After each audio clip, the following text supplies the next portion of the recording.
someone else isn't. I have one that I got in New Orleans when I was there for one of the conferences.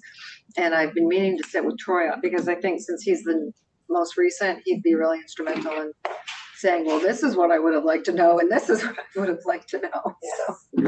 So we have the summer. It will be good. Yes, we've all been there. We've all felt a little bit like, I'm not sure what I'm supposed to do. Right. So we will make that happen. But Troy's had this other job for us of working on our budget. He's been working with Chris a little bit on the budget, which has been really helpful. Exciting news.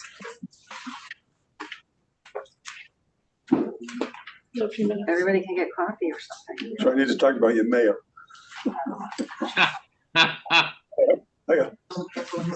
Yeah, happy to chat about that offline, John.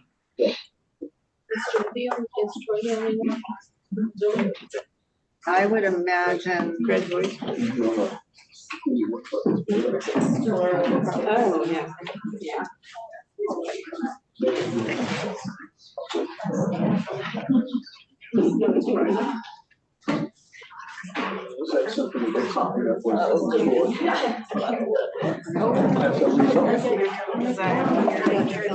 I just I'll confirm. She got sworn in yesterday.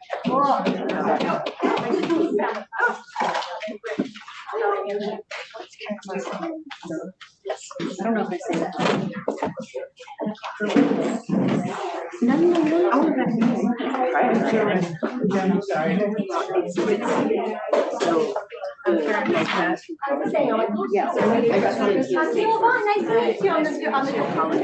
Oh, great. Yeah, and I want to. I would love to work with you. I'm also volunteer for VIPS of Court Hellman. Oh, yeah.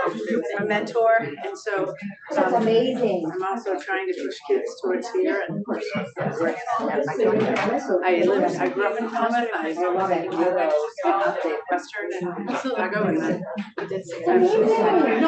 No, I didn't think you would, and it's not meeting. It's a dream, right? That's I'm great. nonprofits always say that. Yeah. But it's nice because you understand that I Yeah. I'm happy I'm here. I'm great. And I think anyone would be happy.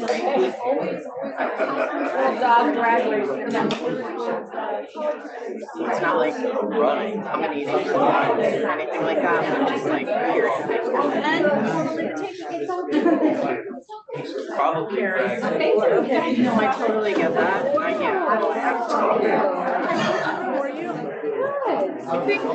You want me over here? Well, that one's oh, you're really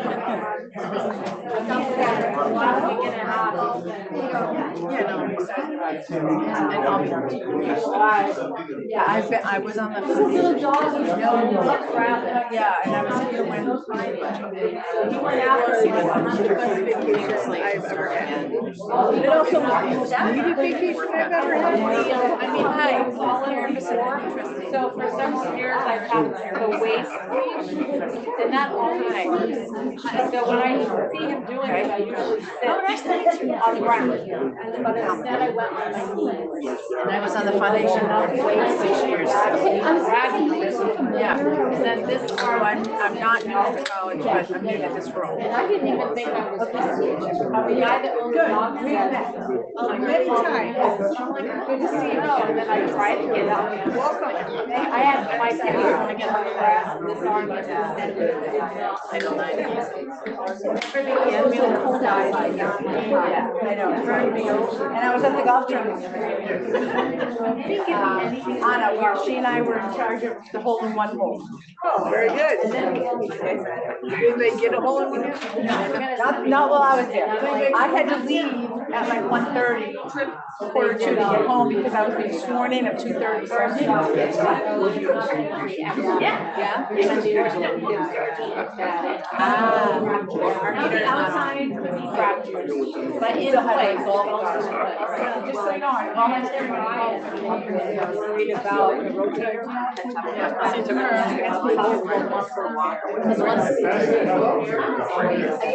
Right now. The only. I'm off right now. I've been working on trying to get your salary. Yeah. You could double it, that would be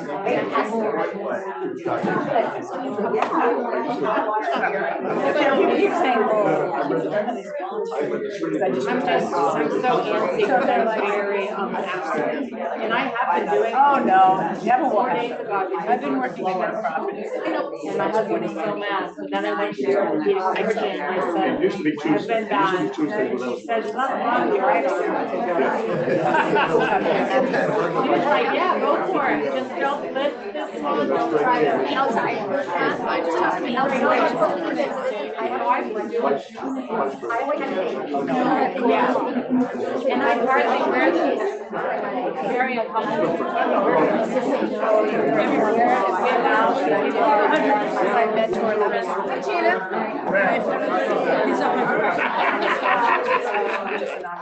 We have 100%. Oh, yeah, for sure, for sure.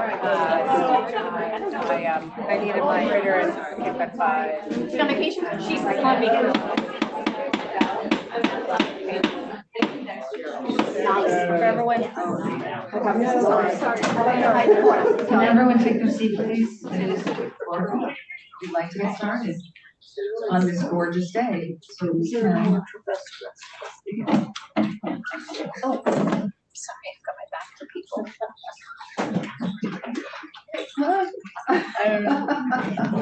Okay, all right, I'm calling the meeting to order. I did call it to order at 4 o'clock. I shouldn't say it, but I did the gavel at 4 o'clock, so we're on time.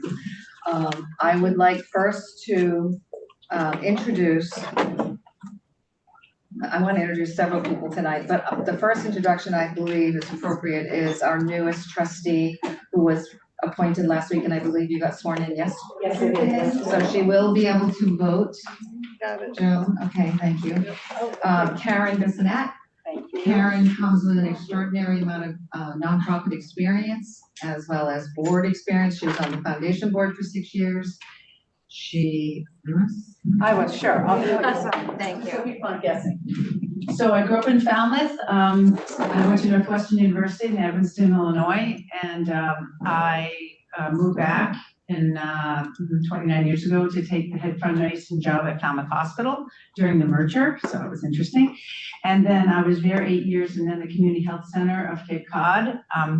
I had a fundraising there. In the last 10 years or so, I worked for Falmouth Housing Trust, and we built single-family homes for people who used to be middle class. So people we really need here. I'm a corporator at Cape Cod 5. I serve on the Kelly Foundation and president of Falmouth Scholarship Association, which was my favorite job, and I mentor a high school student at Falmouth High School. So. Welcome. I think you'll make an extraordinary trustee.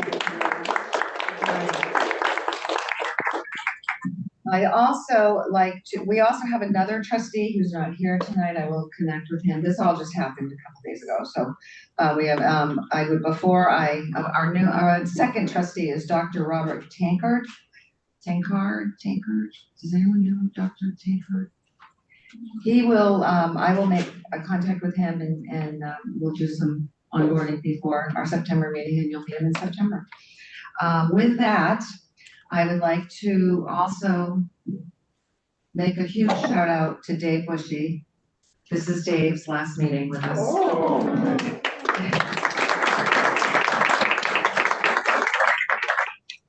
Dave has been serving on this board for 12 years.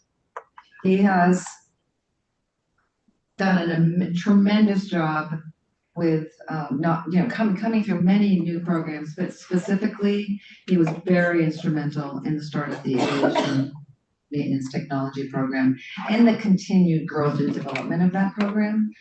I think he's been an extraordinary trustee. We're going to really miss him. Dr. Tankard has been appointed to replace Dave so that Dave can get on with his life and his children in Chicago and Arizona. So Dave, would you like to say a couple words, please? Well, sure. Thank you. Well, it's great to see everybody, and I wish I was there in person, but I'm in Chicago, and we live in Scottsdale now, so it's not appropriate that I would stay on the board anyway. Bill Zammer resigned from his position 3 years into his 5-year term, and I was named to replace him, the late Bill Zimmer, who was an absolutely phenomenal guy. For those of you privileged to know him, and I got an extra bonus of being on the board longer than the normal 2 5-year terms. So it was a bonus, and it was my privilege.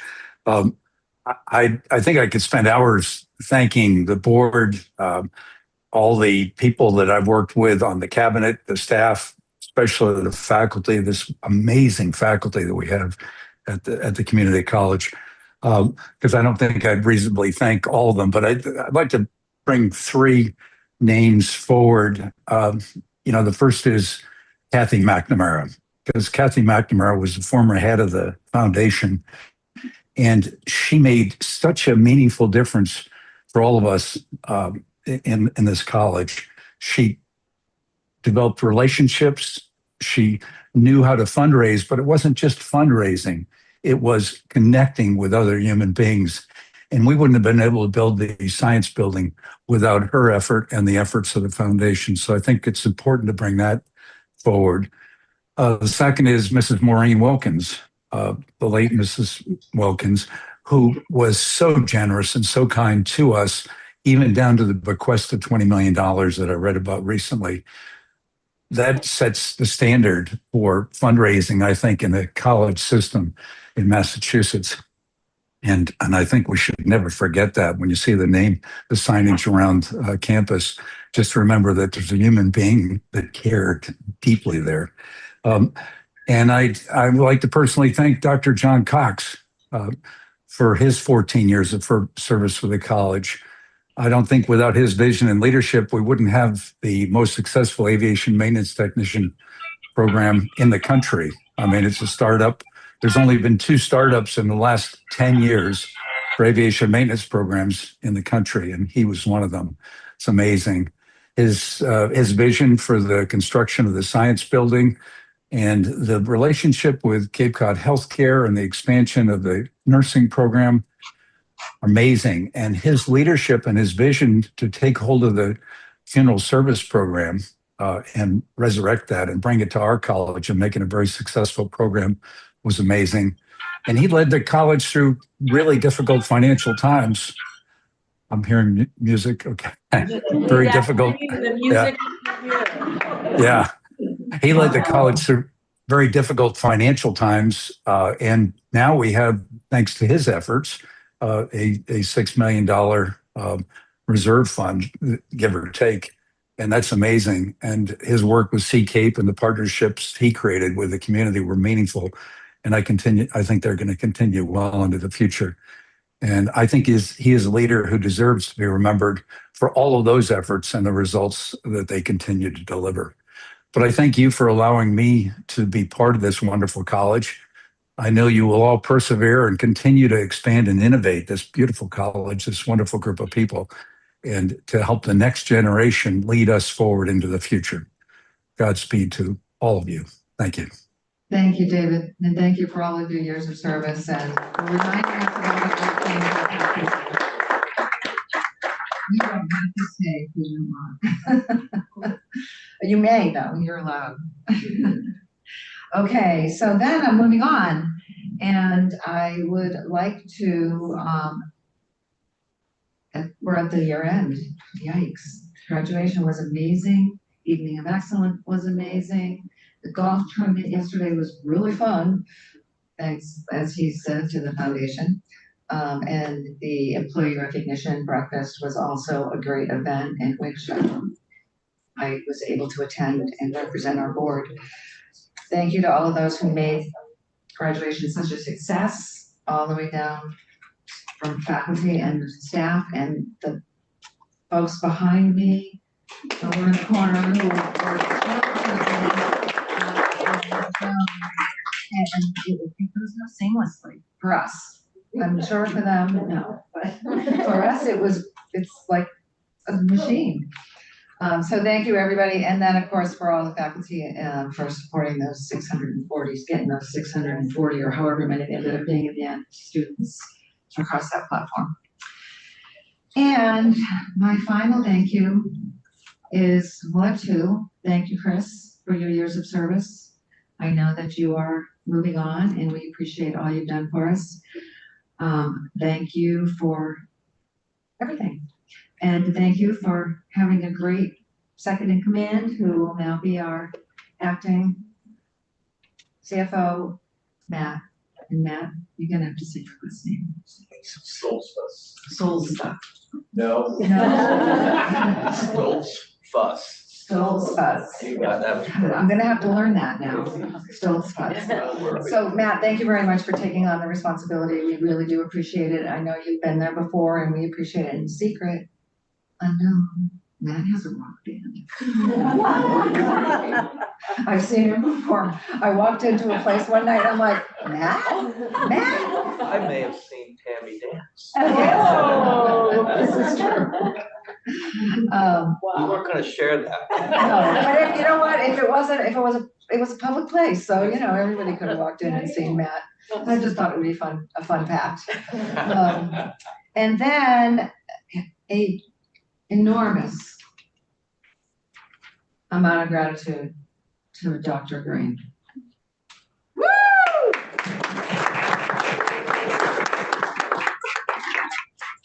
I know we could not have gotten through the last few months without you and your leadership. And I think you've done an extraordinary job. And I really appreciate it. And I appreciate your constant communication. You've been transparent, you've been open. I know there's been some times when it was probably really difficult, but you stayed the course and we really appreciate that. There were times I thought I wanted to run, so I can imagine you wanted to run too. So thank you very much. I don't know what else to say. Moving on, I'd like to welcome our incoming interim president, Dr. Ellen Kennedy.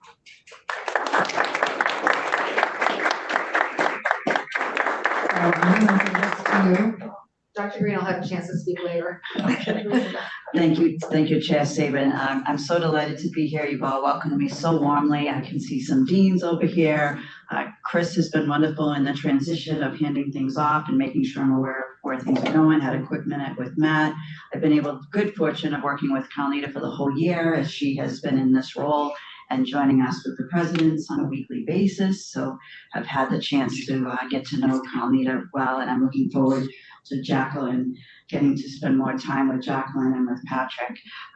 Know some of the union leadership at the institution, and I've been very well supported by Joan and Diana and their good work. I look forward to getting some time with each member of the board, one-on-one between now and the next board meeting, to get to learn from you about this institution. It's a beautiful place. It is, no one is feeling badly for me that I'm coming here. They're all very envious and telling me they will be spending their summers with me. So I am just grateful for this opportunity, and I look forward to spending a year with you and working closely with you as you launch a national search for your next permanent president. And I know you're going to attract fabulous candidates and be well set up for a wonderful next century of leadership on the Cape, for providing so many individuals opportunities, new beginnings, continued transitions in the work that they do, both in the credit and the non-credit. I want to extend my gratitude to Gina Yarbrough too, who has, I know, been a great supporter of yours, of mine, and of our entire system. And Gina is retiring soon, and we will all miss her very much. So just my gratitude. And Chair Saban has been a wonderful person to be doing this transition with. She has kept me posted on things. We've had some wonderful conversations, and I look forward to working with her on my own transition in the coming months. So thank you so much for this opportunity. Thank you. We're missing out thanking you, Gina, for all of your help and guidance for the last several months. I feel like I know you really well, only through business, but it's been great. Thank you. It's a privilege. It's a privilege. I think the mission. New ADA clients. Yes. I just want to say it's been a privilege working with the board and with the college. I've been with the community colleges since 2005. with a brief sabbatical where I just stepped away briefly to Mass Art for about 3 years and had the opportunity to come back as general counsel. So thank you all for your leadership. I'm really excited. I don't have an end date yet. It'll be some point in 2026.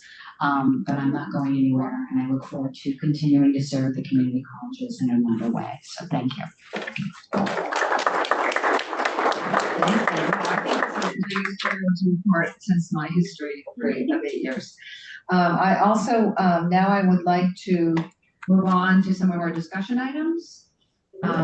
And Gina's going to help us walk us through what we need to do immediately, since we are about ready to, start our presidential search process, the things we can do before everyone's back on campus in September. But prior to that, Oh, the minutes, I'm sorry. I do that every time, don't I? yes, sir. Okay, let's do the minutes.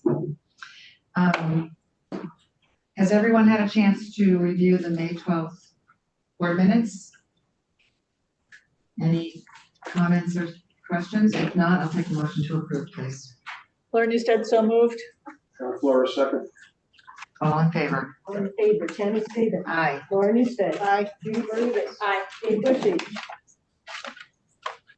Oh, he's probably gone. He left. Troy, He left a long time ago. That first. Troy Clarkson. Aye. John Flores. Aye. Joe McGrail. Aye. Judy Quinn. Aye. George Vasconcelos. Aye. Karen Dissent. Staying. That's everybody. Okay, thanks very much. Now I will move into the discussion items, and I'm going to turn the mic over to Gina Yarbrough, who has been terrific in helping us through this entire process and keeping us in compliance with state statutes. Well, thank you so much. I just want to follow up on the last month's meeting. We had an excellent presentation by the Department of Higher Ed Chief Legal Counsel, Dina Papanikolaou, who walked the college through, the board through kind of an overview of the presidential search process. So I'm not going to repeat all of that. I know that as the search gets up and running, that the college will have a designated web page or a designated place on the website to outline a lot of the information that will be happening. I would advise certainly, having a copy of the BHE guidelines, which we're required to follow for presidential searches. And Dina showed us all an excellent flow chart, which I thought was a really good visual of the search process.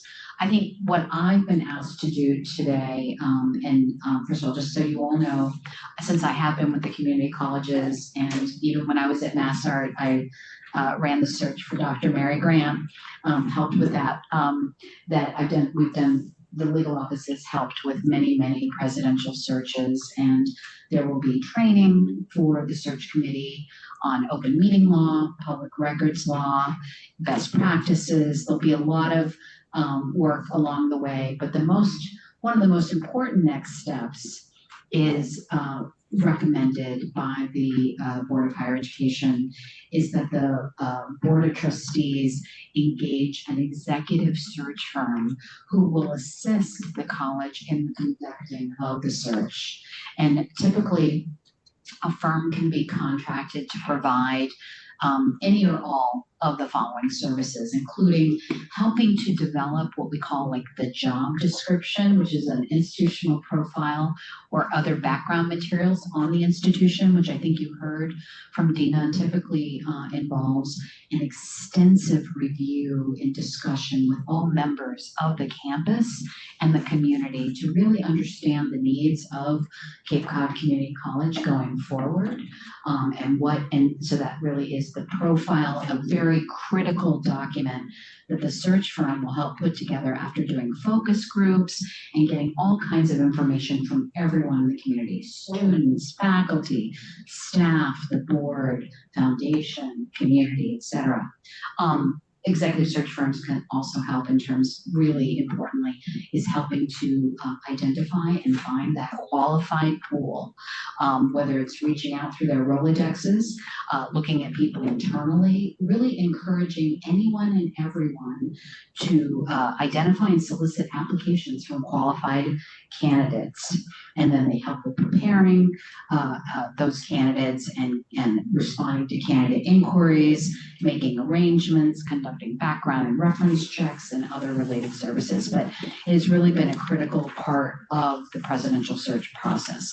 The executive search firm, although I want to be very clear and they were required, they are not in any way delegated any authority that is vested with the Board of Trustees. And I just want to make that really clear. It's basically that, at the discretion, there are certain activities that they can engage in to assist the college in its search. So next step is that the Board of Trustees should be considering soliciting and considering proposals from a number of qualified executive search firms who do handle these types of presidential searches. Upon request, the Board of Higher Ed will furnish a list of executive search firms that have typically have shown interest in or experience in presidential searches, including firms that have worked with other institutions of public higher ed, and especially the community colleges.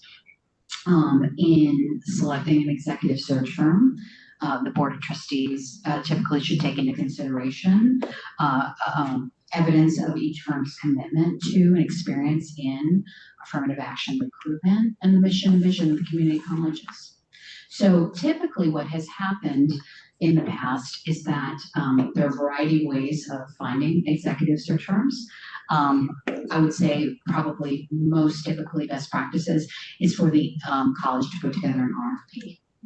Request for proposals that is posted, and that provides an opportunity for these executive search firms to apply, and then the board to make a determination. Now, when I say the board, I know that a number of colleges, boards, have made decisions about who is the group that works on these initial planning stages.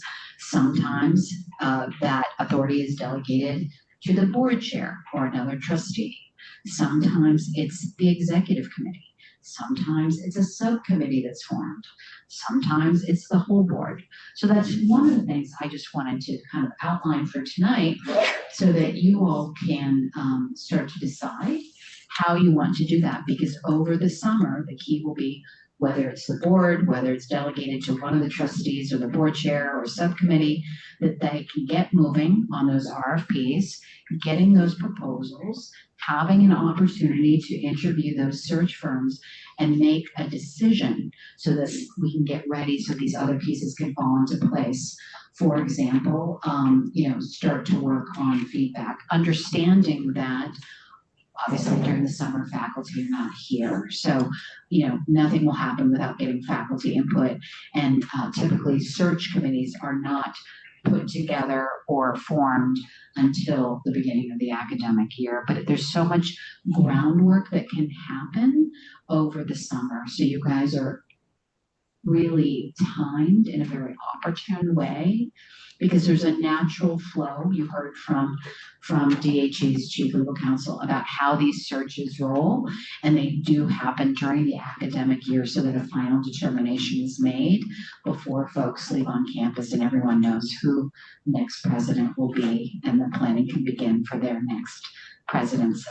So I will stop there and see if there are questions and then let you all dialogue about what you want to do. Okay, that would be good. I would like to have a discussion with us on how we want to proceed with the RFP. After we have any quick questions, I'd like to, for us to just have a discussion amongst ourselves here of what process we would like to do. Would we like to have a committee? Would we all want to be involved? This is simply the search firm process. It's not the search. It's not the selection, it's not the interviewing. All it is the RFP. And is there, Gina, my question would be, is there a standard RFP that the state or BHE has that they can share with us that we can use? So there are a couple of options. There are, obviously our CFO could speak to this, there are some standard RFPs that have already been done where people can, colleges can piggyback onto already approved. search firms. Additionally, we have templates as we have just finished 2 presidential searches in Western Mass at Berkshire Community College, where Dr. Kennedy will be leading, and at Springfield Technical Community College. So we have their RFPs and their templates, which are pretty standard for putting together for the search firm.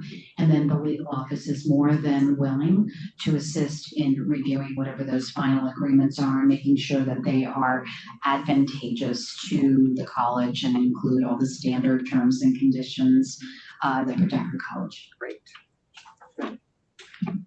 Does anyone else have questions for I have Attorney Hebron? So Gina, what is the forum for making these decisions? Is it a public meeting, executive meeting, for example, choosing the subcommittee, if that's what we do? And my second question is, I don't know how this works in the higher education world, but in the corporate world, I'd be reaching out to those candidates from Berkshire because those are people that wanted to work in Massachusetts. So how does that work? Or do we have that leniency? So with regards to your first question, anytime there is a meeting of the quorum of the board, you will have to have an open meeting. So that can be dependent on how you decide to put together who works on the RFP and helps with the selection of search firms. So obviously, if it's less than a quorum, it does not need to be an open meeting. So you all need to decide if you want to delegate that to one person or to the executive committee, et cetera, or if the whole board wants to deal with that process. The other piece in terms of candidates who have applied, I will note that every institution is unique, has its own culture, has what, certain needs for that institution going forward. But absolutely, search firms are very aware of candidates, and certainly, we here at this table, and even Dr. Kennedy doesn't know who all the candidates were for that search, because the search process, as was described last month, that candidates have the right to privacy, and that the search committee, those preliminary screenings that occur and those preliminary interviews are in fact not open sessions. They're executive sessions because we're trying to encourage qualified candidates to throw their hat in the ring. And as the process moves along, then those interviews and processes become open so that everyone knows who they are. But sometimes there are people who are putting their toe in the water and really thinking about it, and they just don't necessarily want their institution to know that they're considering or that they're looking, and they don't need to let anyone know unless they are moving forward. So those are considerations for the board to make in terms of how it moves forward with the RFP. With regards to the last 2 searches that we just handled, at one college, the board chair handled the RFP process and the selection of the executive search firm. And at another college, it was handled by the executive committee, which included on that executive committee the trustee who was going to chair the search committee.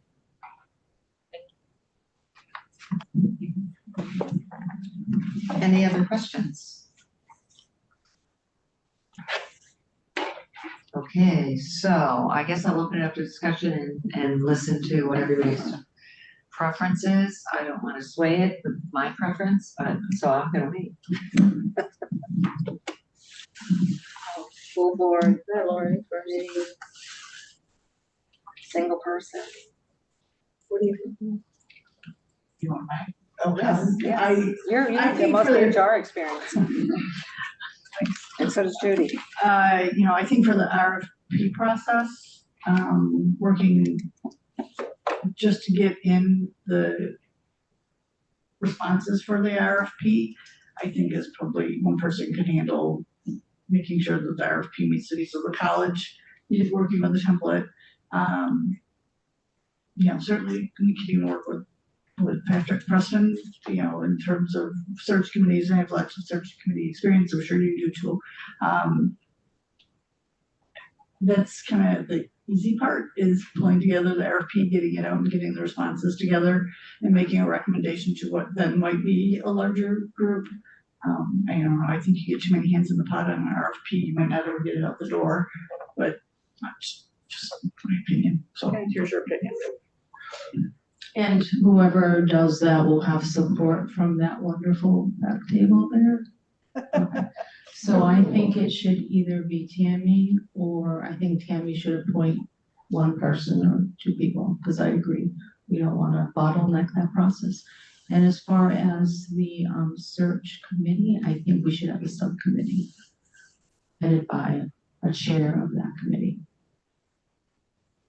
Search committee is defined, I think the search committee is defined by Board of Higher Ed. Yeah. Didn't we talk about whether it's the entire board or? At this time, we're not talking about the search committee, which interviews and reviews applications for presidential applicants. We're talking about the way to select the search firm who will assist the college. And that can be done, like I said, one person who gets the applications, conducts the interviews. Sometimes that's done by, more than one person if it's a small subcommittee or the executive committee. Either, again, just to find someone, the group.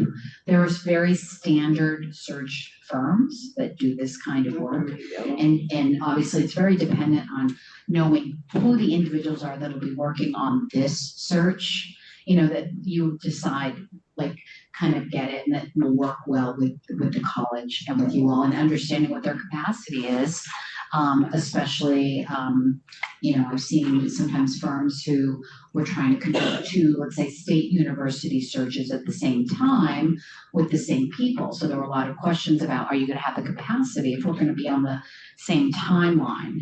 And they said they did, and I would say actually they did not. But so questions like that, and also understanding, firms that have an understanding of the Cape, an understanding of your area, and who you can also decide will be able to reach out to those qualified candidates. But that's one of the best things that search firms do, is they bring in that pool, that really good qualified pool. Karen, would you like to say anything? Sure. Yes, you're part of us now. Okay, so I would agree that just one person would need to do the RFP with some backup support. I think that's probably the best way, since it's pretty cookie cutter, correct? But I would hate to have to leave the responsibility of picking the firm to one person. I think that's a lot of responsibility, and I think it should be probably 2 or 3 people. And then it's not a quorum, and so that issue's not gonna arise. So I just think that it shouldn't be one person that just picks the search firm. And I think, I'm just saying that it's so hard to find people that understand Cape Cod. So I think that those are questions that we need to ask them. It is, we have a different culture, we all know that. And so they don't have to obviously, have done a lot of searches here, but I would hope that someone would have familiarity with it. Thank you. People back up. Thank you. Go ahead. Yeah, I would agree that determining who the search committee will be should be limited to 1 or 2 folks, so that anything more than that really, I think, clouds the issue. I think the other thing to keep in mind is that most search firms, they'll respond to our RFP, which is pretty much, that's for the most part boilerplate across the Commonwealth. We can include certain issues that are particular to Cape Cod Community College, as well as realizing the sensitivity that we're entering because of past occurrences. We want to make sure that our search firm is aware of that and understands that down the road, when we get to the search committee itself, that faculty have to be intimately involved, administration has to be intimately involved, but upfront, it's a simple process. I think a lot of us have done this before in the past. It's boilerplate coupled with whatever we think is unique about Cape Cod. I don't think we're going to be at a loss for for search firms to be responding to the RFP. This is a lucrative opportunity. That's a non-issue. I think the question is, looking at who have they hired in the past, how successful those candidates that they recommended have been, especially at the community college level. I mean, what's the yardstick and the metric that we're going to use to measure how good they are? Because when they come on board and they respond to the IRP, everybody's wonderful, they're gonna get us the best candidates, but there's only so many good candidates that exist, and they're on everybody's list right now. So you have to keep all of that in mind as you move this forward. Anybody on the, Troy, Joe, George, or Judy? Any comments, questions? Go ahead, Troy. Troy? So I generally concur with everything that's been said. I think that the having been involved in, not in a presidential search, but in this search like this, both as a candidate and as someone who was hiring, I think the process of choosing the search firm is very straightforward. And I agree that I think there are many qualified firms out there and would be well served by one of several. And so I think it's important that we proceed, that we reach a consensus on this and proceed so that we can then, begin the really collaborative parts of this process that will require input from all of us. My intent would be to leave this meeting with a decision on how we get those RFPs out so they could go out while we're on break. So by the time you get back and we can establish a firm and move forward. So anybody else have anything to add?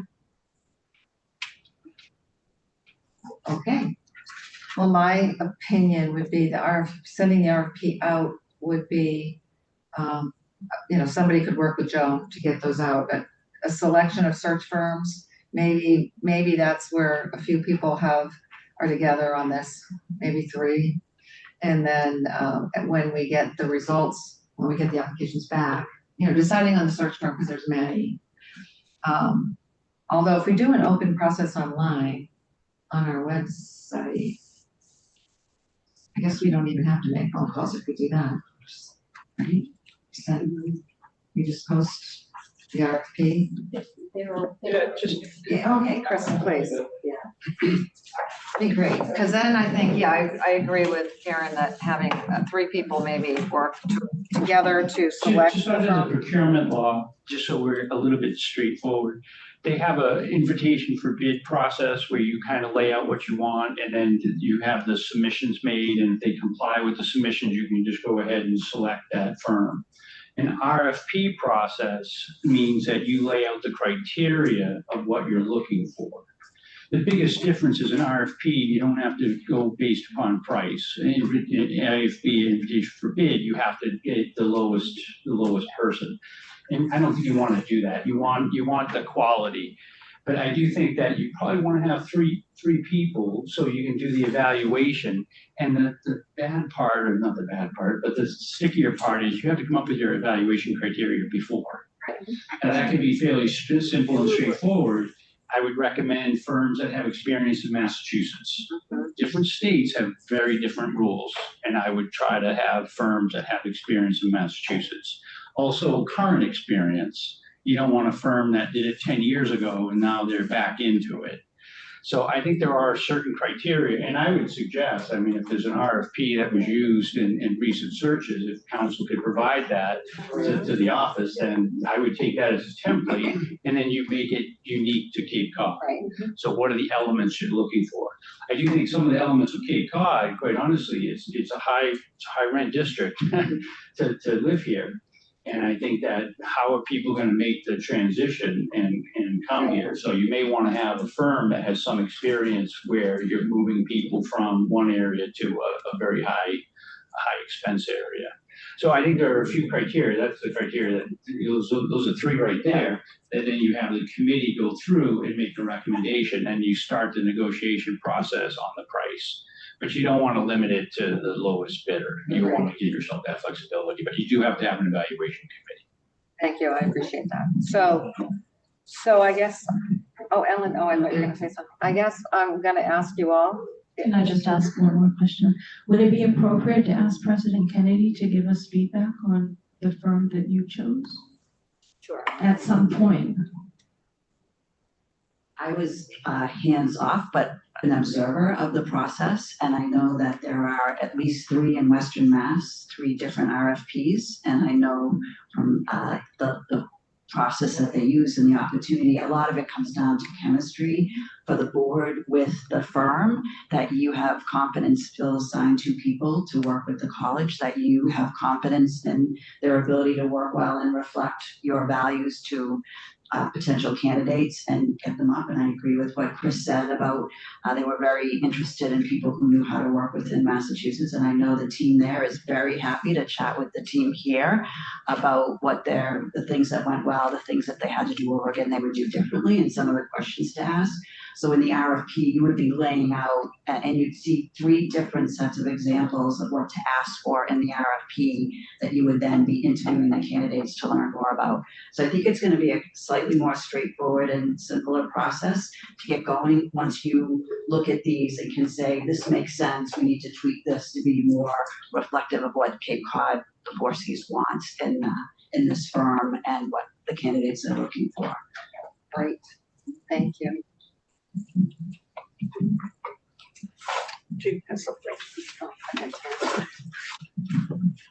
So just to basically, from what I'm hearing, and I would advise that there be a motion, that there be something along the lines that the board is, Board of Trustees would delegate to whoever it is, the authority on the selection and contracting with a search firm consistent with BEG guidelines and procedures.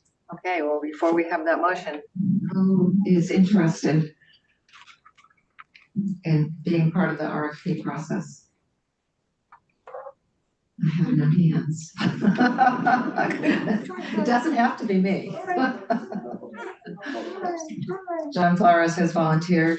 I can partner with John. You can partner with John, that'd be great. A third person, I mean, I'm happy to do it if no one else is able. Yeah, so Ellen is telling me I should too. All right, so that's that. So, but I am gonna say right now then, if that's the case, then I'm gonna make John Flores the chair of the search committee. If you'll accept, because I don't really want to be that person. So the RFP for the search For committee. both. There you go. Slippery slope, dude. Well, she just said that the person on the, should be on the search committee chair. So there you I just wanted to make sure are. that, given the opportunity and the responsibility and the honor to do this, that I am as inclusive. oh, you have to talk in the mic. I will be as inclusive and as transparent as possible. This is not a one-man team or a one-woman team. It's a complete community college team in order to find who will be the next president of the college. So Great. whether it's part of looking at an RFP, whether it's setting up interviews, whether it's interviewing candidates, we need as much input as we possibly can get. So ultimately we find the best person to lead us into the next future. Right. And we'll, Clearly, the search committee members may not be the same. I know that it has been impressed upon me that I should be on that committee, and obviously John will, and then we'll decide who else you may not have the It's time. also determined by the Board of Higher Education. They're going to have strict. Right. So we're actually told. Right, so that resolves our immediate need, which is the RFP process, which we can now begin to formulate, work together.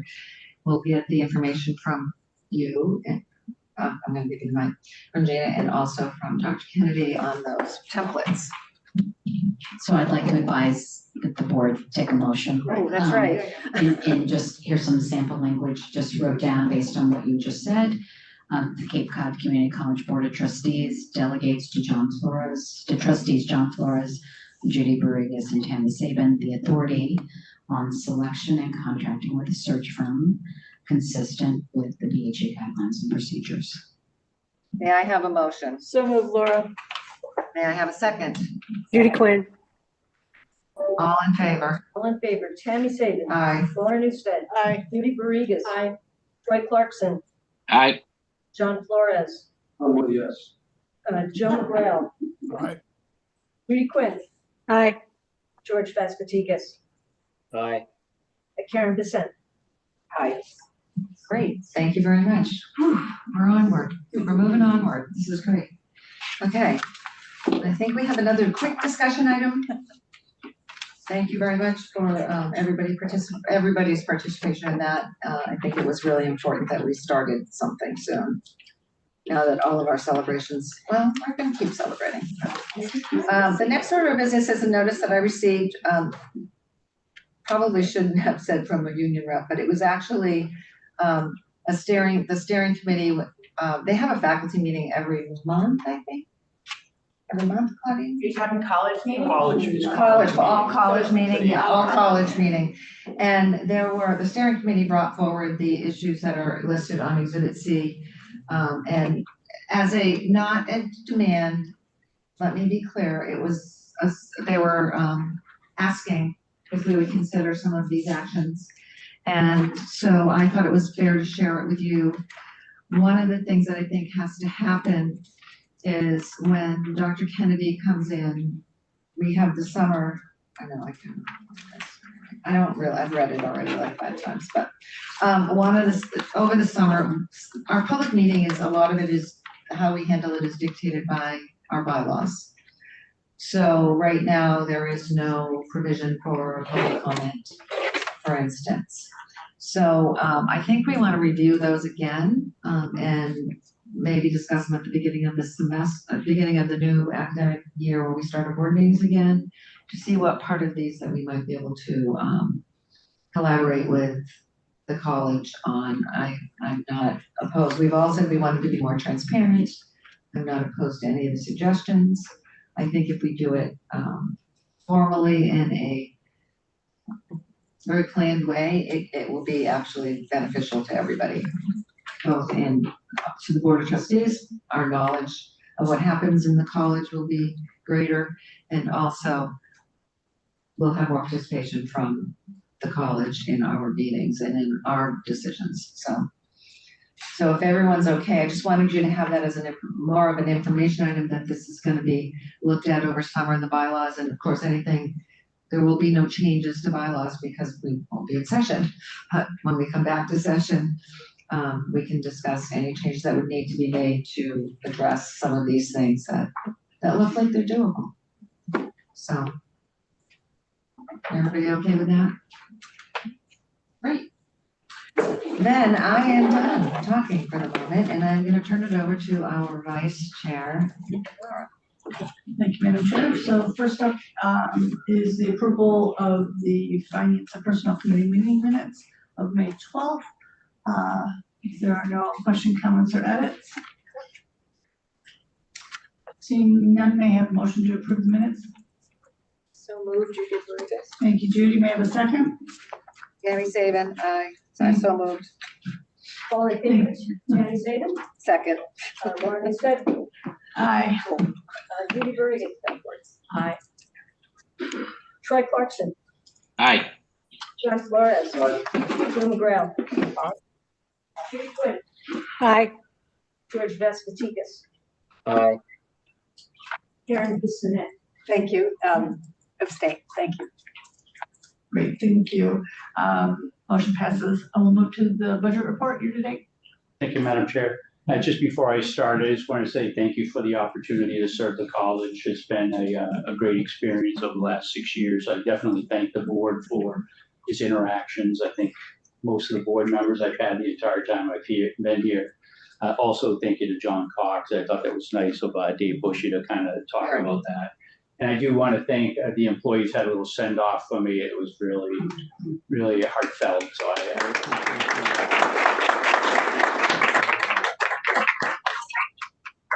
and just kind of for the record, I did. It's funny talking about search firms. I had a search firm reach out to me last summer, and they asked me, "Why are you?" I've known the gentleman for a long time. Because why do you continue to be in government? He goes, "Please do something in the private sector, would you?" So I finally took him up on that. I did a final one. I didn't get it, but that got me thinking about it. So I am going to the private sector as a CFO. I do start. I gave myself 1 week off, but then I start right after. Congratulations. So anyway, thank you. Summer break. In terms of the budget report, we are leaving in a very good way for the college. In terms of some of the revenue numbers that you've seen before, we have finally had the state kind of made up its payments. I've always said that they kind of come erratically, so you can't always predict what month they're going to hit. They have made the final, well, not the final, but they've caught up on their payments. It is generally over what we had budgeted because they do the additional funds for AFSCME contract and the MCCC contracts. So we have seen that. Really, the biggest thing is the tuition. When we budget for enrollment at 5% and enrollment comes in at 20%, that has a net value to the bottom line. In this case, it's about $5 million, very similar to last year. We were over by about $5 million as well. In terms of a couple of the others, the other on the revenue side, we were almost $500,000 above. And where is Tammy Jacobson? A lot of it is due to the hard work. Then on the interest, when we have a lot of money that is in the bank and we put it to work through CDs, we are realizing some significant value to that. I know I mentioned that in the budget presentation, but over $800,000. We built that into the budget for next year. So that's $800,000 that we don't have to ask students for. So that is a real value. On the expenditure side, the salaries have gone up, the contracted services. The long and the short of it is at the bottom line at this point last year, we were about 10 million. This year, we're about 11.8. I do believe that when the dust settles, obviously the fiscal year hasn't ended yet, but we should have an additional cash position of about $2 to $4 million of additional revenue. So another good year, another opportunity to build those reserves and utilize that investment income to the college's advantage. Happy to take any questions in terms of the financial report. Not a good note. Seeing none, I'll move on to the next one is we do have a process here in which we have any procurements that are over 50,000 and under 100. We do present that as informational items for the board. In this case, Jones Architecture is one of our house doctors. We have several house doctors that are under contract. In this case, the administration wanted to pursue completing a certified study with DCAM for upgrading security features throughout the campus. So our house doctor, in this case, Jones Architecture, did do an agreement with us for $65,000. And what that would be is a kind of a comprehensive review. We do have cameras, and just because I know some of our union folks are in the audience, that we do have an agreement in which we only do common areas and entrances to buildings. We do not take and use any of these cameras for time motion studies or anything like that with union personnel. It's strictly for security elements that if someone takes something, we have some photographic proof of activity, and that makes it much more valuable in any kind of search process that we have for activity, wrong activity.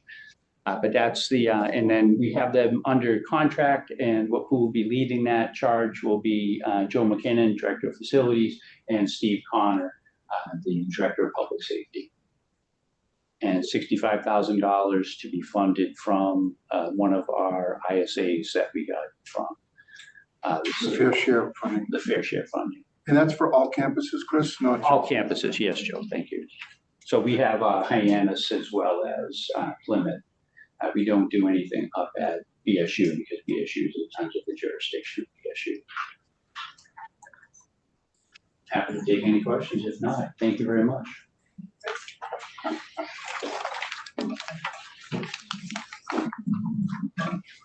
Next, we'll have the personnel report. Thank you, everyone. Good evening. First, I want to call your attention to some information items. These are our recent hires. The first one is Ashley Kearse. She's coming to us as an academic advisor in the Advantage Program TRIO Student Support Services. Ms. Kearse has gained experience over the past year as an academic success coach with TRIO Educational Opportunity Center at Texas A&M University. Previously, she held the position of Academic Success Coach Fellow Compass Program at Merrimack. She's well positioned to serve the college's diverse learners through her continued commitment to supporting access, equity, and personalized education pathways as the academic advisor in the Advantage program. She comes to us with a bachelor's degree in human development and human services at Merrimack, and she's currently pursuing her master's degree in education also at Merrimack. Next, we'd like to call to your attention the arrival of Dr. Melissa Slocum. She's coming to us as a staff assistant in the employer training and workforce programs. Dr. Slocum has been a part-time employee of the college since 2025.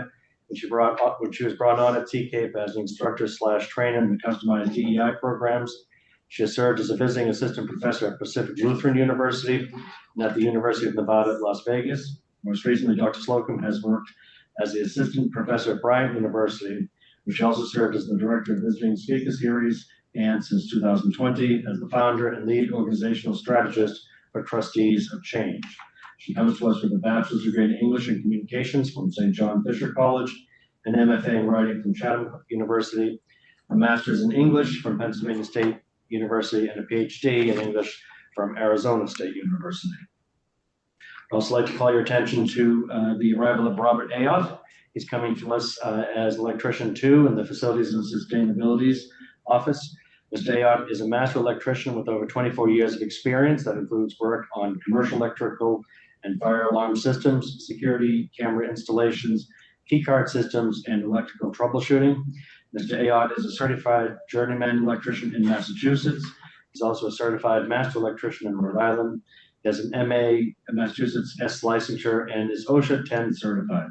His vast electrical systems experience makes him very well qualified the electrician 2 position at the college.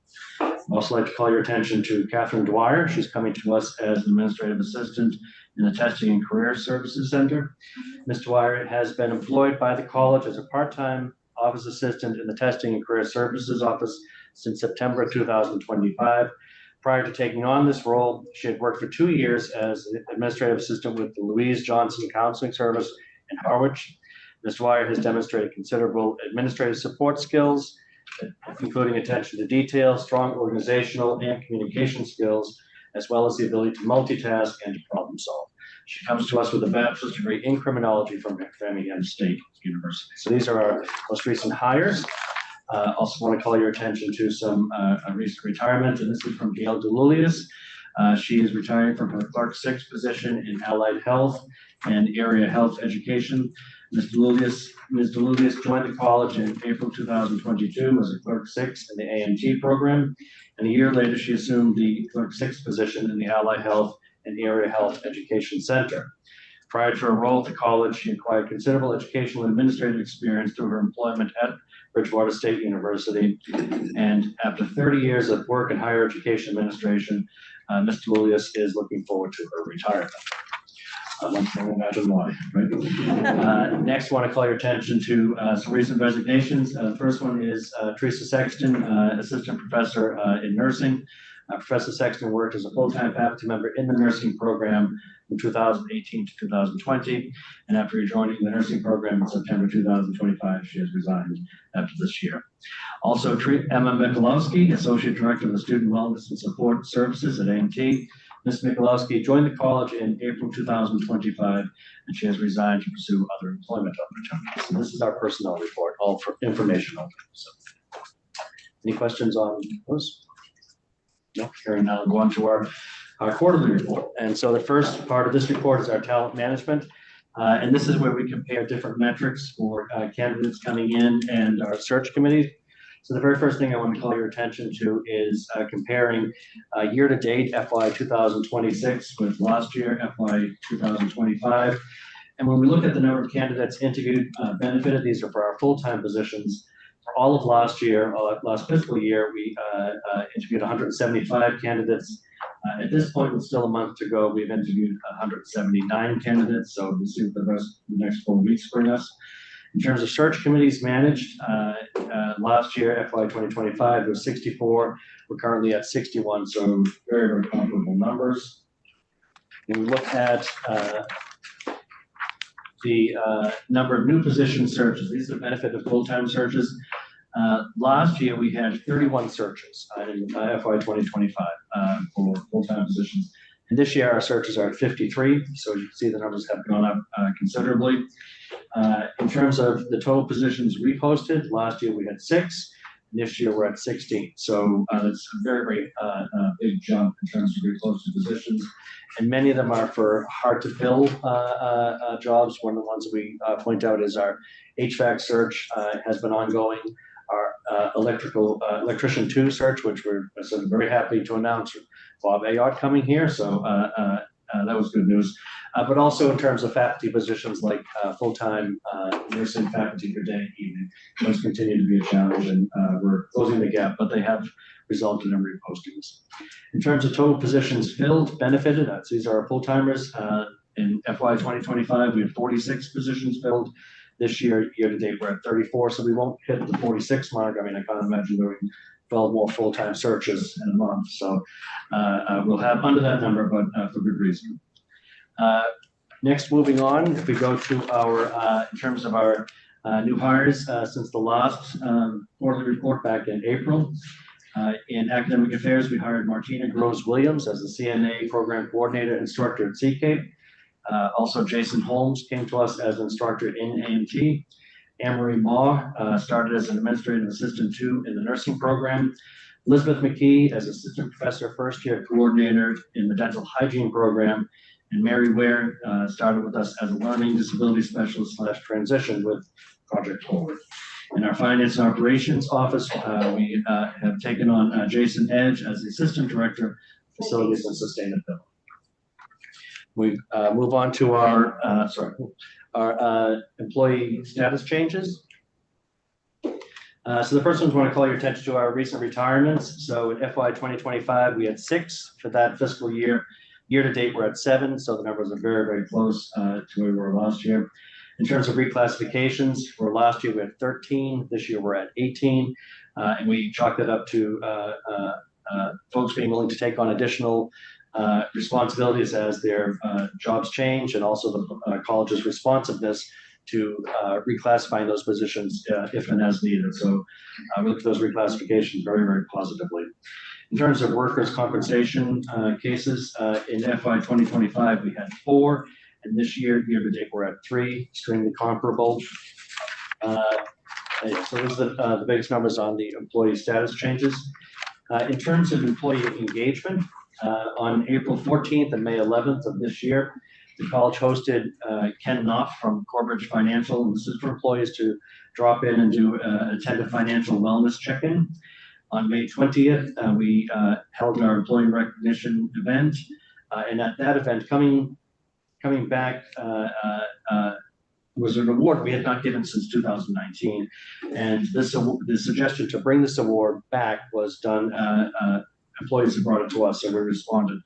And the first one was the Employee Appreciation Award. This is for full and part-time employees, and this year we had 4 winners, and we also brought back the DCE Employee Appreciation Award for adjunct faculty, also 4 winners, 1 from each division. Again, first time we've done this since 2019, and we thank the employees for recommending this as a way of being appreciated. So we also want to thank Chair Tammy Saban and Board Member Judy Barrigas for joining us at the event. We do appreciate it. And as I said earlier, it's been very, very well attended. It's one of the happiest events of our calendar. It comes just before graduation, and it's always a good time. So in terms of compliance, the ASME evaluation compliance rate this year we came in at 91%. 64 of the 70 ASME members were evaluated, and of that 91%, 92% of them were completed within the contractual deadline. We also processed the MCCC unit member tenure approval rate and the Massachusetts Ethics Commission statement of financial interest, which was due on May 1st, 2026. The compliance was at 100%. Lastly, when we look at case management, and this is basically when problems come up and we work to solve them, depending on the type of problem. The numbers remain incredibly low relative to our number of employees at any given time. So I'll just call your attention to in FY 2025, there were 7 new union grievances. In year to date, we are at 1. And also in terms of FY 2025, there were 2 ongoing union grievances, and we're at one now. And we chalk this up not to never disagreeing, because I do think we disagree, but we do it respectfully. We do it we engage in the process. And I think these very, very low numbers across the board do reflect that. So, any questions? Yes. Thank you. You and your team do a great job with this, and I know we really appreciate it. As I ask every year, turnover. So I noticed our terminations have doubled. However, I don't see a lot of grievances and claims, so it doesn't seem concerning. Do you have a sense for, is it 100% voluntary? And some of the tenure's been real short, like 2025 hires. So just a sense of what's happening there. That's a great question, Jody. I think when we look at that category includes both terminations and resignations. So it could be either one, depending on what the nature of the case is. Okay. In terms of resignations, people do pursue different opportunities, and so it would be very difficult to decide it's one versus the other. But I would say in terms of resignations, we chalk it up to folks deciding other aspects of their career to pursue elsewhere. In terms of terminations, those processes are very long. We are committed to the CBA process, and it's never entered into lightly, or it's not meant to be a quick process. It's meant to be a fair process. So I would say if we looked at those numbers, you're looking at primarily resignations. Sure. Thank you. All right, thank you. And for the board, I did recognize Anna, Joan, and Michelle at the Employee Appreciation on our behalf for all of the work they both have done for us, and gave them a little something from us. Okay, moving on. I will ask Sarah to come up and give us the foundation report. I saw you. What a fun day yesterday. Yeah, thank you for everybody who showed up for our golf tournament. The weather couldn't have been better, and that always helps. But I guess that wasn't the case last year. Yeah, and since it's the last meeting of the fiscal year, thank you for supporting the foundation in so many ways. All of you, the trustees, the faculty, the staff, donating your time and your funds, and just it's such an important partnership, and we really appreciate your support. Thank you. So, as Dave Bushy mentioned, the Educational Foundation recently received a $20 million gift from the estate.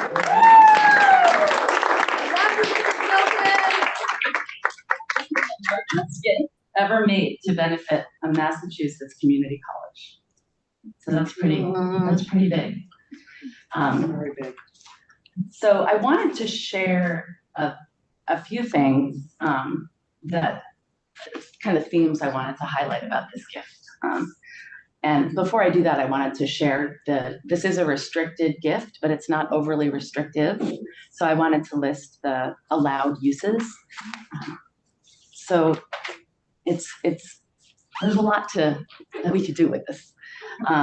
Building projects and capital improvements, scholarships, purchases of equipment, technology, books, and other materials for the library, existing or new academic and career programs. So that's pretty phenomenal. And, I wanted to, one of the themes I think keeps ringing in my head is trust. And it says so much about this campus and this community that Mrs. Wilkins made this gift. It reflects an extraordinary belief in this institution and the people who make it special. So the students, faculty, staff, and the important role that the college plays in changing lives and strengthening this community. I keep thinking of the possibilities and what a huge opportunity this presents. It gives us the opportunity to think so much bigger and imagine what more is possible for this community, for our students, our faculty.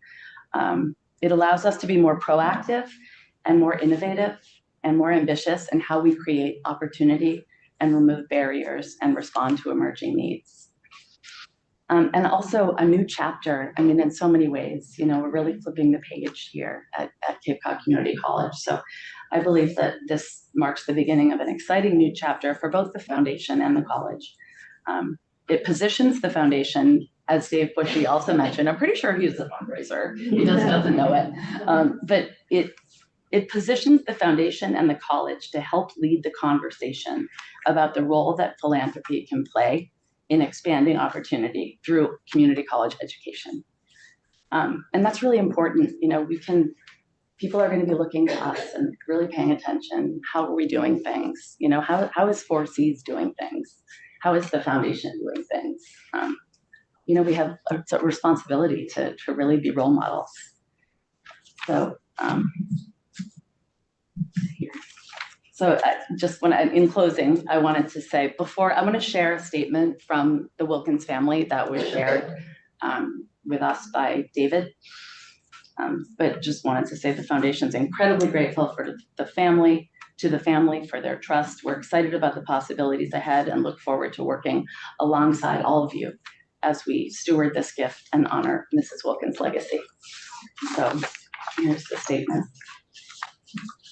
When our parents arrived on the Cape 35 years ago, they observed that under the postcard perfect surface, a lot of people, especially year-round residents, struggled. One of their earliest employees, who was a single mom, shared with them how difficult it was to find the time and money to work, raise children, and pursue an education at the same time. She knew that taking classes would help her build a better life for herself and her children, but there were too many obstacles standing in her way. This fortuitous conversation and observation would provide the seed that guided their philanthropy for the next 3 decades. While they were huge supporters of many community nonprofits, such as the Cape Council of Churches and the Salvation Army, it was the hospital and the community college that they saw as bedrock institutions. One is the largest employer and a financial engine of the community, and the other was the stepping stone that helps hundreds of people reach the first rung of the ladder. They made it their philanthropic mission to pave that path through programs, scholarships, and facilities, which also happen to create a feedback loop with the hospital and local healthcare system. Over the decades, they have impacted thousands of people in the community. This bequest from Maureen's estate is the final stamp on our parents' legacy and recognition of their enduring love for the Cape. That is a legacy to strive toward, and we are grateful for and proud of them. Very nice.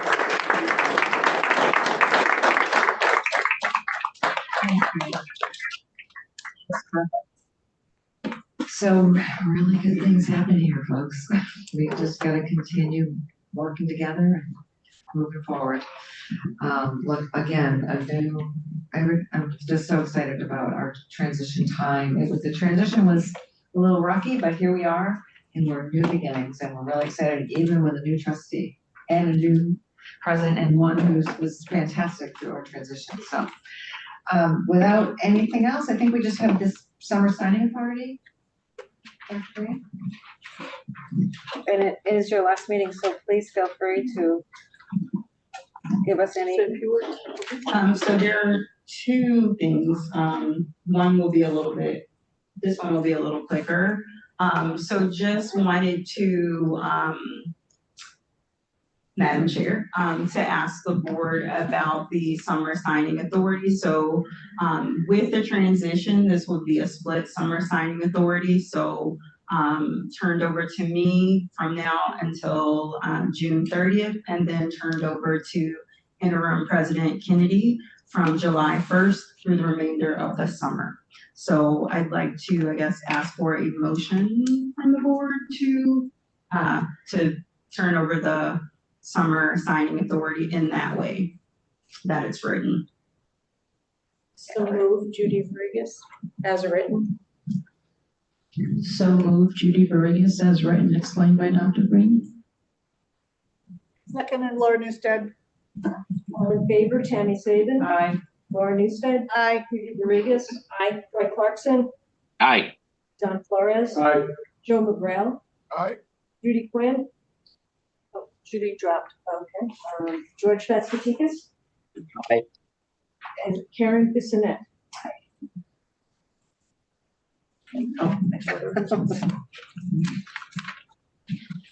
Okay, actually, you know what, I'll go to the front. Okay. That's a great idea. So the last thing I did want to discuss, I know there's been quite a bit of information, so I don't want to spend too much time, but I know the board was interested in hearing information about our equity matrix. So I first and foremost want to say thank you to Dr. Suchi Wu and the IR team for creating this information for us. So Ellen Scott is also here and she's representing IR. And she also will be able to help us move through any questions that people may have. So the first thing that I want to say is this is really meant to be the beginning of a conversation to really, in some ways, take a first look at this data and then to do a deeper dive into it as we get into the fall semester. But I think that, you know, when we analyze any data, first and foremost, we have to ask the question of what is the story that this data is presenting to us about student success and how we're supporting and serving our students. So we usually disaggregate data to see if there are any potential gaps in terms of success. But I want to say that these gaps or this data tells a story about us as a college, not inherently about any shortcomings or shortfalls of our students. So I think it's very important. I'm being in higher ed for a long time now, and oftentimes when we have these conversations about data and when it's disaggregated, particularly by race and or ethnicity, it sometimes can fall into that essentializing and that stereotyping, and the way that people discuss that story is that particular groups of students are not quote unquote achieving versus other groups of students. And what we need to do is actually to flip the conversation and flip the script on that. And I think really looking at it in terms of what we're doing as an institution, how we are serving all students, but particularly if we're looking at it from an equity standpoint, how are we serving particular groups of students versus others? And when we see those gaps, that tells us that we need to actually do better as an institution, because as we uplift one group of students, all our students are uplifted. So if we provide better services for a particular group of students based on their race or their ethnicity, and we provide that to all of our students, everyone rises. So I think that's the first way that when we take a deeper dive in the fall, that we need to look at this information. I think also with data, I always approach it from the standpoint of curiosity and thinking about what other questions this data might raise for us and what other things we might need to consider. So questions like what's not being presented, right? What's missing, what's not being captured. So this is definitely quantitative data. We also need to look at this qualitatively speaking as well. What are our students' actual experiences? What are their stories qualitatively speaking? What are our students' definitions of success? How do they define success for themselves? So I'll just say for myself and go back to kind of my history as an undergraduate with math in particular. If I was an undergraduate student, when I should say, and I earned a C- in a class, I was ecstatic. For math, everything else, I was good. But for us, when we look at our data, we see that maybe not as being a success, right? But for that particular student, and I'll again just speak for myself, for me, that was huge for a number of reasons. But a couple of highlights that I want to present based on just taking an initial look at the data, and again, really wanting to do a deeper dive in the fall are, as we know, thanks to Free Community College, our enrollment is up across the board. But particularly, we've also seen an increase in our students of color. 93% of our students are also Pell recipients, regardless of race and or ethnicity. If we take a look at our course success rates, again, doing pretty well, but they're slightly less for students of color. And you can kind of look at the breakdown of that. -3% for our Latinx students, -1% for our Black students, -2% for 2 or more races, and then 0% for Pell recipients. The other thing that we tend to take a look at when we're looking at success is really thinking about what the story this data is telling us with regard to math and English. So based on higher research for a long time now, we know that students who take math and English within the first year tend to have higher success and completion rates overall. But I also want to add a little caveat here too. When we're looking at these courses, we're really wanting to look at them as a means of examining what's working well and what needs improvement, and certainly not to single out any departments. Having been former faculty in an English department years ago, I always felt like we were kind of under the radar when people would look at our stuff specifically just for us as a department, and like, English, you have to get it together. But I think that, again, we need to look at all of our academic and co-curricular programs to fully understand student success. So I approach, again, this data really looking at it from the perspective of, even though we're talking about math and English, again, with that first year, taking it within the first year, and then also completing, leading to indicating further success, we really need to look at this whole thing holistically. So again, what I saw from the data is, if we really look at the enrollment of students within college level math within the first year, we're seeing 29% of students overall. So what that might be telling us is that we need to encourage students to take math earlier, right? That could be one potential thing. And then you can also look at it in terms of, again, how it breaks down by race and or ethnicity. One of the things I do also want to highlight is that we see for students who are Black, negative 11% in terms of taking math within that first year. So again, that might indicate something about the way that people are choosing or not choosing to take that course. Again, I would just, as a Black person, Black woman, I would speak from my own experience. Way back when, I probably would have avoided math personally, because I had a bit of anxiety about it based on the way that I was taught / not taught math when I was in high school. So for some students, it might be a matter of, even if you're advising them and our advisors do a wonderful job, they might be opting out because they're, you know, again, it might be anxiety, or it could be a whole other story. So we really need to, in many ways, think about that qualitative piece, right? Talk to our students and find out what are their stories with regard to this particular outcome. If we look at English enrollment, 77% of our students are taking it, and then the completion rates are about 56%. So we also see that, you know, while students are taking English within the first year, the completion rate, there's a little bit of a gap there as well. So really digging deeper into what is the gap, right? What might be some of the reasons why students are not completing English at the rate that people are actually taking it within that first year. Again, just highlights, if we look at our fall to fall retention rates, we have 54% of all students. If we look at that disaggregated data, there's a minus 11% for students who are 2 or more races. So again, one question might be, how can we better support and serve our students who are 2 or more races? That might be something that might be worth investigating and digging deeper into. And then finally, we look at 4-year completion rates, 4-year success rates, and 6-year success rates. I think that the story that is telling me is that we have more work to do for all of our students. But if we look again at the 4-year completion rate, particularly for our Black students, it's at negative 6%. And if we look at the 6-year success rate, again, we're looking at a negative 7% for folks who are 2 or more races. So again, that might highlight some other questions that we want to dig a little bit deeper into. Again, like I said, I think this is really a very much a starting point.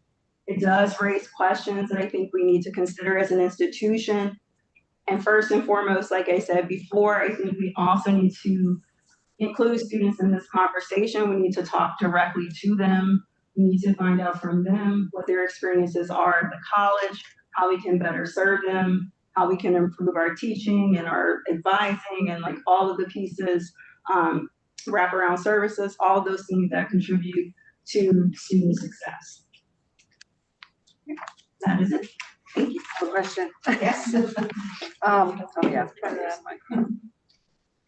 Just curious if this represents 100% of our student body or our folks, how are we gathering the data about their ethnicity? So I will turn this over to our expert.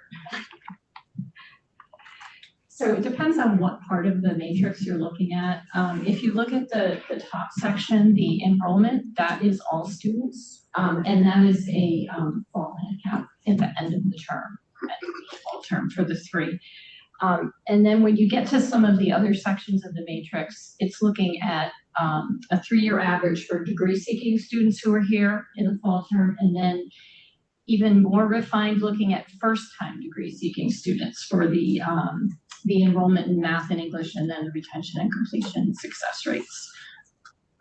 So I understand what we're looking at, but I'm wondering, are all students participating in a survey that lets you know their ethnicity, or is that something we identify when they enroll? Application. Yeah, that's data that we have in the system, so we're pulling that for all of the students that are enrolled. It's not survey-based. Is there a choice not to identify? And where are those in here? I don't see. There would be like unknown. Because we're not looking, so we have like all as a category, and they will be selected 3 different groups. Those are students who have identified in those groups. Okay. Thank you. Thank you. That was the question. Anybody else have questions? And by the way, the data is great. I think it's very, we were talking about this recently. So thank you very much for pulling this together. I do have a question, actually. Zoom that way. So with the English, those taking English in the first year, did you drill down at all as to how many of those students are English speaking first? I mean, is English their first language? Did we break it down to see, are the kids that are taking English is their first language, and what is the percentage of kids whose English is not their first language? We haven't drilled down to that level, and just for the first time degree seeking students looking at English and math, we're looking at associate seeking students only because a lot of times the certificate programs don't require those courses. Right, no, I would be curious to, obviously it's easier to take an English class if English is your first language, so. Easier. Sorry, can I add one thing to the English piece? So Cape Cod Community College, probably about 10 years ago, was a pioneer in developmental English. So where all the other community colleges were trying these models that you'd pair a developmental class that did not have graduate credit in it, they decided to create a course called Creative Thinking and Reading. And so it's English 108. And so we pair English 108 with English 101, which is the traditional Comp 1. But 90-something% of the students test into English 108. So that's a fairly low bar. So that could be like a 9th grade level. And so when it says college level English completion, you have to complete English Comp 1. So a lot of students will take the pair, and they might just pass the 108 the first time, and then when they do that, then they'll take the 101 the second time. So the English department is incredible. They probably review their outcomes and change them every single year. And they get worried if the courses are full and there's only Q terms, and like, oh, we don't want them to take the short terms because we want them to do well. So this is something they're very, very careful about. But we didn't, as you said, we didn't narrow down to which students are ESOL.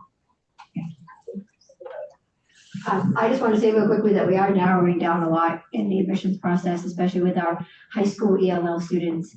We've done a lot of work with retesting with them and trying to get them in as early as possible to test them, earlier and earlier so that we can get them in to test again to see where the levels are. So we are drilling down as much as we possibly can from the high school side, because we have so much guidance with the school counselors. Sometimes with the adult education, we send them over to CK most of the time too, especially they've done a great job of having us collaborate together. Okay, thank you very much. Any more questions regarding the matrix? Great, thank you very much. This brings us to the end of our semester, folks. It's been great. We've had some wins, a lot of wins. So let's focus on the wins and let's move forward. I do want to make a quick announcement that Joan will be sending out the meeting calendar for next academic year. You will note that the September meeting was moved to the 15th. Oh, she did put it in here. Okay, I didn't have it for some reason. Anyway, the September 15th, the September meeting is the third Tuesday because the second Tuesday is the first day of classes. So we thought it would be fair to all of the staff and faculty, and I talked to Dr. Kennedy about this ahead of time, if we moved it to the 15th to make it a little easier on folks that do want to attend. And I'm sure that, you know, it's going to be a crazy day. So also the February meeting, same thing. It's the same. It fell at the same time like it did this year, at the same time as the legislative conference in DC, and 6 of us went to that conference. So we had to change the board meeting to the Tuesday previous. So I decided, why wait until next year? Let's just set it this year for the week after the conference. So it's the third Tuesday. The rest are all the second Tuesday. February 16th. Yeah, February 16th and September 15th. And without anything else, I would like to thank you all for your incredible support and the Board of Trustees had more time probably in this year than we've had in our entire time spent on previous years. So I really appreciate each and every one of you and your dedication, your continued commitment to the board, and then also to the leadership for your support and for making sure things kept going, and to the faculty and staff, once again, for all of their commitment to our students and our mission. And I would like to invite you all, we did a little extra snack thing so that we could all kind of hang out and celebrate the end of this year, and also get a chance to talk to Dr. Kennedy if you would like, and also to our new trustee. So, and Matt too, but Matt has been around. Oh, high set graduation is starting at 7 p.m. if anyone is able to attend. I think Troy's coming. Oh, no, he probably isn't now. 41 high set students are graduating.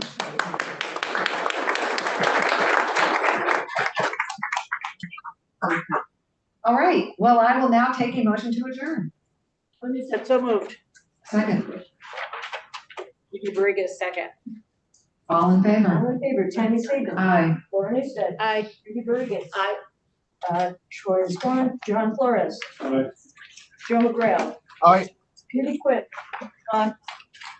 George Vasvatikas. Aye. And Karen Bissonette. Aye. Great, thank you. Let's celebrate. And thank you again, Dr. Green, for your leadership, and Chris for your leadership.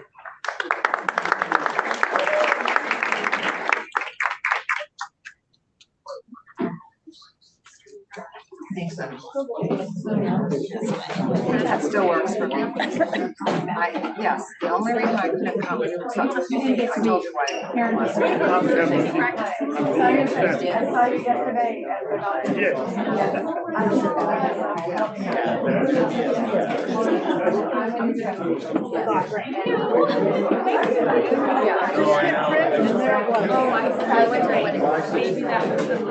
Right now, July 16th. You know that could change. Like I have the baby all week because I know usually. July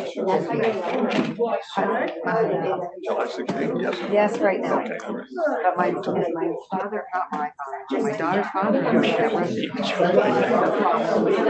saw them in Didn't know for heart attacks. I had